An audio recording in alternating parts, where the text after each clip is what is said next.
And a lot of times, the first problem that people have in their organization is that they're in denial that they even have a problem. We have too many people in our organizations. First thing that usually becomes a problem when people can realize that they have a problem is you usually have a falling out between older members and newer members. Usually you have people that one group wants to take it in this direction, another group wants to take it in this direction, and there's a falling out, there's a small civil war. Because it only takes one person to walk in with a whole bunch of new ideas that go contrary to the ideas of what this organization has always stood for and what this organization always stood by. When I say that we have a knowledge problem, ladies and gentlemen, most of us, when we have a knowledge problem, is that a lot of the people that claim to be in our organizations don't know the basic things that one should know in order to claim to be in an organization in the first place. They know little more than just the name of the organization. Maybe they know when we meet. They know when we have an event. Right? But they don't know anything that requires you to go in depth. They know surface knowledge. The consistency from leadership to leadership change, it's the advisor's fault. That's not just the advisor's fault, that's other people's fault because the members in your organization are supposed to hold your e-board accountable in the first place. But if your advisor doesn't know which direction to steer them in, you're in trouble too. Your history is a living, breathing thing. Your historian needs to know everything. Why do we do this event right here? Who created this event? What was the social context that this was created in?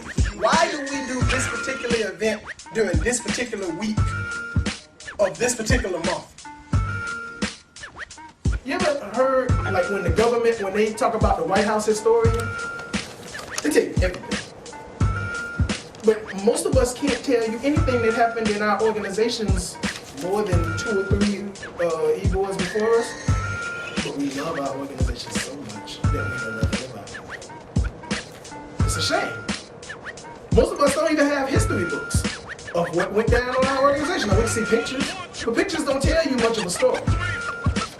Give me a good word, give me some good words, and I can imagine the rest. The problem is not that people pledge, it's how they pledge. See, they'll sit in our organization for a year and a half or 2, and they'll do whatever it is they need to put in their work so that they can get in good with whoever they're trying to pledge for. And after that, we can't find them anymore. We don't see them no more. Disappear on us. Here's the problem with that. We're talking, it's like brain training. We're talking about your best trained, your most influential, best equipped people to lead the organization next, and they completely walk away. That's a huge problem. It's the one that's eating a lot of organizations up right now. In too many of our organizations, we have 20% of people doing 80% of the work. We have people that are in our organizations, but they're not a part of it.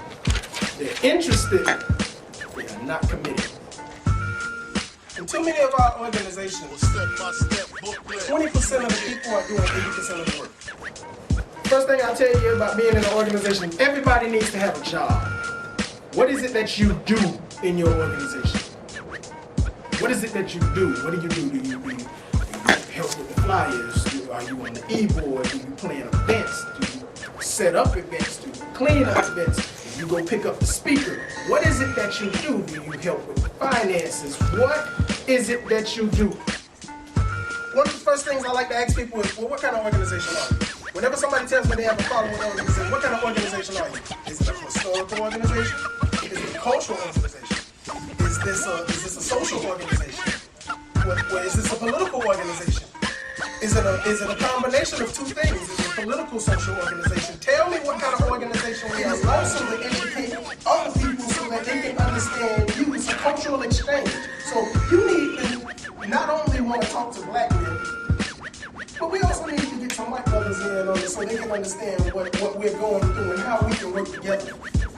Because college is where we solve this harmony thing out and we can affect the social norms that will be in the future.